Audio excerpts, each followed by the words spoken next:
Koo dachaadha. Bagaa bara 2021 nu ga'e. Walaloo gabaabduu bara kanaaf qopheessee hafteen isin dubbisa. Hayaataan na caqasaa. Mata dureen ishee gadaan kun milkii dhabee jedha. Of qeequudha. Goototi qaqqaaliidha kan xurree nuuf saaqanii Oromiyaaf Oromoo qabsoodhaan ol kaasanii lubbuu isaaniin deebine aarsaatti kaffalanii amaana ulfaataa baannaa kan nutti dabarsan. Wareegama ulfaataadha.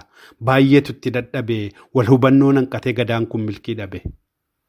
Gareedhaanis ol qoonnee hunduu dhaaba hanqaaqnee karaa osoo fiignuu galma baaneef hanqaaq kan silaa nuun deemutu tarsiimoo nuun akeeku aangoo nu harkan jirreef halkan guyyaa wal jeequ osoo badii jaan arguu adabee waliin qeequ kan kootu caalaa malee eessa akka jirru hin beeku. Jirra naan jettaa hin jirru eessa jirraa osootu nu tol nyaannu nyaamni nutti tol jijjiira hamtuutu nu mudate dhukkuba akka golfaa nu gadaa kasaareedha.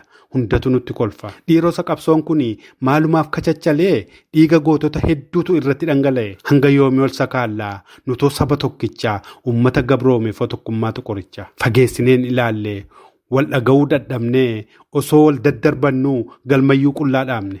Odeessaadhuma oolla garee wal qoonnee garuu hamiirra darbee qabsochaaf homaan goone. Galii keenyarraa maqnee waadaa seenne dagagnee wal burjaajessaa jirra dhugaarraa jajallanne. Inni kun woboo jedha. Gariis aabaa'oo jedha. Lachanuu qaama tokko wal hubannoodha fedha. Dirqama waliif qoodaa caasaa gajjabeeffadhaa jaallummaa calanqisaa kabajaa wal gorfadhaa. Utubaan qabsoo keenyaa gidaamiidhaaf shinniggaa tokkummaan gad dhaabbate mallattoon isaa dhiiga. Memaaluun dagatinaa seenaa goottan darbanii dachiirraa nutti iyyata hin ciisu ekeraan isaanii. Ni beela'uun dheebotu marrummaan gogaa ciisu yoo galmaan ga'uu baanne gumaan isaanii nun dhiisu. Harrumayyuun dhaabbanne dhumaatiin lammii keenyaa jaarraa tokkoon boodallee miniliktu fakkeenya. Hammeenyaaf shira isaanii nurratti dabaalanii isa kaan dantaan bitu gariis aangoon sobanii.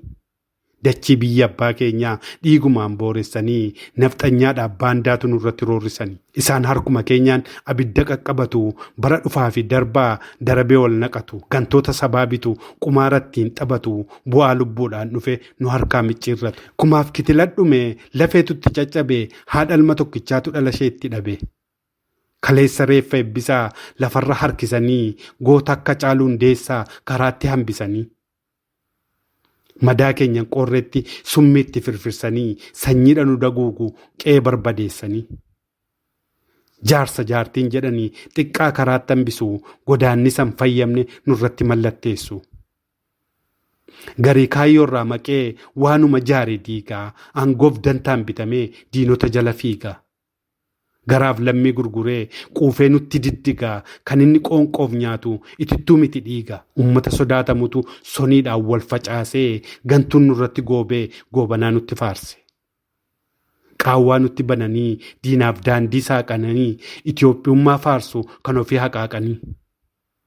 Qabsaa'aa ofiin jedhu waadaa seenan gananii lubbuun gootota Oromoo isaan hin baraarinii. Yoo haqarraa jallannee bu'aaf gorre gam tokko dhiigi waroo eegamtootaa nu gaafata gaaf tokko. Qabsaawaan abdiin kutu hirromminaa jabaadhaa rabbi tokkicha malee hunduu jijjiiramaadha. Hagam dukkanaa'ullee fuula durri ifti jira cichoominaaf gamtoomni waa hundumaa jijjiira. Qeerroo qarreedhaaf woboo jabeessuutu furmaataa gootota wareegaman seenaatu isaan yaadata. Qabsaawaan ni kufa qabsoon itti fufa dhiiga goototaatiin bilisummaan dhufa. Galatoomaa injifannoon uummata Oromoof. Gammachiis Naadoo 2021.